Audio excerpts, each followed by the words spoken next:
Hi, I'm Avery. I'm Avery Sear, and I'm from Manchester Central High School.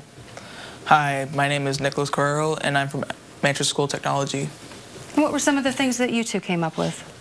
Well, what we came up with was physical design and policies or regulations. Did I press that? Yeah, good. That's okay. Yeah. All right. So on physical design, so law enforcement presence, we were thinking that before and after schools, like when a lot of stuff involving drugs and like fights and stuff happen. So if there was more police presence around high schools as well as elementary schools, then I think a lot of that can be avoided.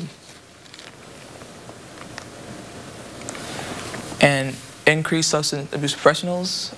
So like if we increase the SAPs in schools, which is student assistant program, then they'll be able to go and talk to like these guidance counselors and just vent about their problems and what they're going through, and it's just totally confidential. And reverse city school board vote to reduce district staff. So recently, some teachers have been getting laid off because budget cuts, and in my opinion, drug abuse among the youth is happening because lack of education. And by reducing teachers, I think that will increase the epidemic and cause like more problems. That's you. Hi. Again, like what he was just saying, I think the SAP program, which again stands for the Student Assistant Program, I think could be much more useful because a lot of students trust those counselors because by law they can't tell their parents or any teachers or anyone else unless they're like want to commit suicide or hurt other people. So I think a lot of students trust them and they feel like they can go to them to talk about drug-related issues, like if their parents or someone else at home is doing it or if they're doing it themselves, and they can get help to talk about it and to resolve the situation and maybe eventually go to rehab and stop being addicted to drugs. And so I think right now they're not very well funded. Like at my school we only have one for over 1,000 students at Central. So I think if we had at least like 5, then I think it would be a lot easier for the SAP program to be able to help these students, because sometimes the teacher there, Ms. Santoja, who is the only one in the SAP program, she can't see kids all the time. So I think it would be a lot easier if we could have more students, teachers for the SAP program. And I also, another issue is right at the southeast end of our school, there's a corner store and they sell cigarettes there. And I think what happens is after school, students who are over 18 will go and buy cigarettes and then give them to students.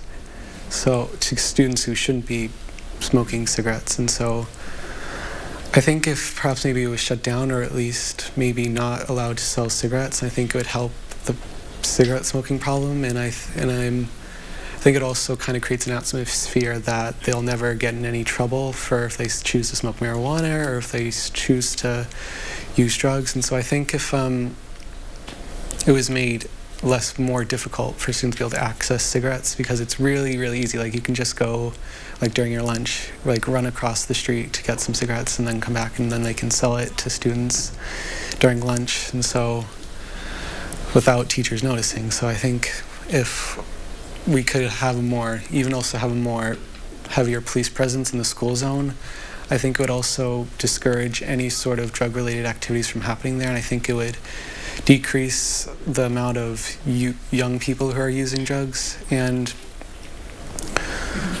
I also think sometimes when students are caught with drugs in school, they usually get suspended, but it's usually more of like outside of school, so it feels more like just a vacation for them. And so I think instead they should be forced to stay in school, and in-school suspension, and have to do work like the janitors do, like clean up the school. And I think that would send a much stronger message to them that the school's not messing around and they really don't want them to do drugs. So I think it would help discourage kids from even considering starting to use drugs. So I think it would be really beneficial if there was just more resources in the school zone, because sometimes there's drug deals that happen, and sometimes we find needles outside the school, and there's just different hot spots around the school where kids like to go and shoot up heroin or use other types of drugs. So I think if there was just more resources towards keeping the school more secure, like more cameras, and I think like more cameras and police officers, I think that would really make the situation a lot better. Thank you both. A lot of really great points. A lot to get to. John, let me begin with you on that one. A lot more law enforcement and trusted adults in school. Quick access for these young adults. Yeah, I mean, and I know, just speaking to my law enforcement partners here, and Chief Willard's here tonight from Manchester PD, they're certainly doing everything that they possibly can with the resources that they have. But it's an expanding problem, and I know most of the law enforcement in this state is extremely forward-leaning. They're always looking for new ideas, and I'm sure stuff like this that they're hearing tonight, they're going to go back and figure, hey, how can we increase our presence in some of these hot spots, in the school zones especially? That's not an easy one, Governor. If there are known community hot spots and the students know about them, how do we make sure that the police and the parents know about them too? It's all about access to information. And again, I think we do a very, very good job in the state comparatively when you look at our integration of communication within our local law enforcement, state law enforcement, DEA, cross-border, what we're doing with a lot of the things on the interdiction side. I think New Hampshire's just taken a very forward-thinking position. But again, it's about access to that information, making sure that everybody knows. It's not just on the law enforcement side, it's the parents. It's the folks that are in these businesses, these corner stores we're talking about. Are they brought up to speed into what the crisis is, how maybe some of their stores are being used as gateways or whatever it might be, and making them part of that solution.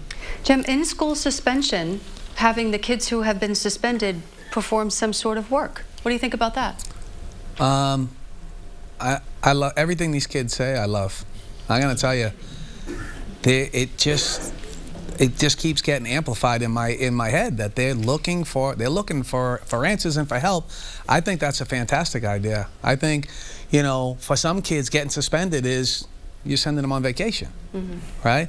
If the situation at home is not really stable, right, and there's not a real disciplinarians at home and a lot of guidance at home, then you essentially are sending them on vacation, right? Because there's nobody there to tell them what's going on anyways, right? So I think that's a fantastic idea, and I think it's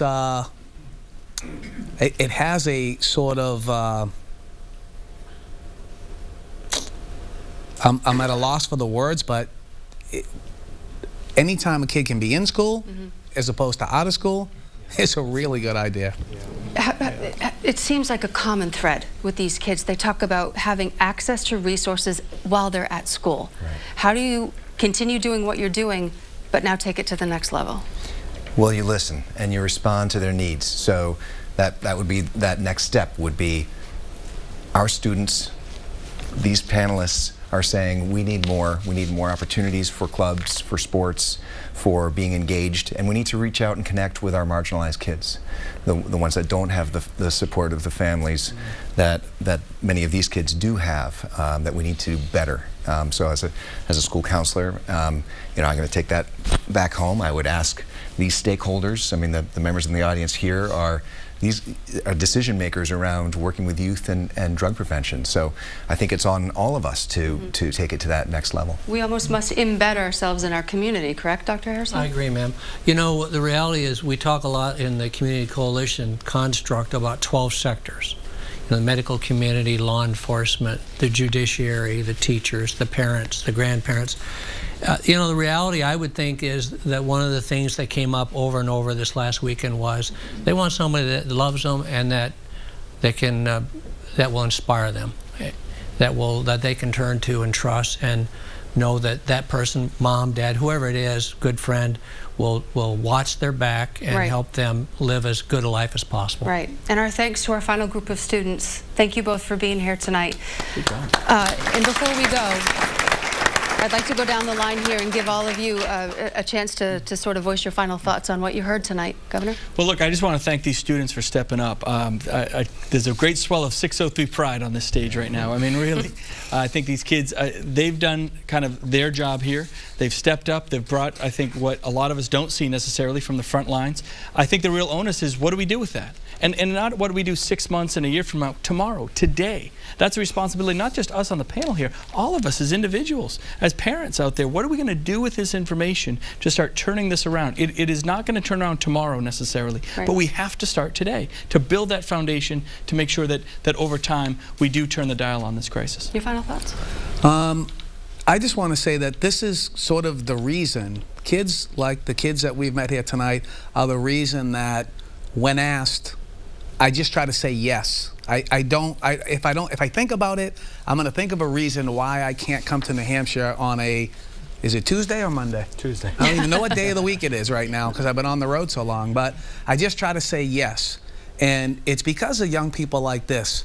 And I just want to say that my final thoughts are completely about them and where you go from here as individuals, right? Inspiring your peers. Right? I'm inspired by what you guys have had to say here tonight, and I'm all pumped up. I'm all pumped up. I'm ready, man. I'm ready for the next request of where do I got to go next, and what do I got to do my part, right? Because of what you guys have had to say here tonight. So thank you. Thank you, John.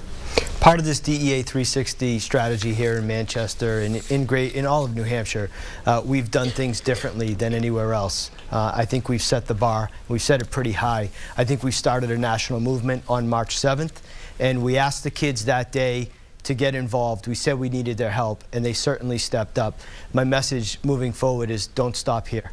Think big. Continue to think big. Go back and go into your communities, go into your schools and neighborhoods, and push everything you learned. And the kids that are watching this at home, get involved. We need your help. John. I'm struck by a conversation I had with some of the kids during the training about a paradigm shift and what that meant. I think this is what we're talking about, that we're redefining the social construct of that it's cool to go party when we've got so many kids that are saying, hold on.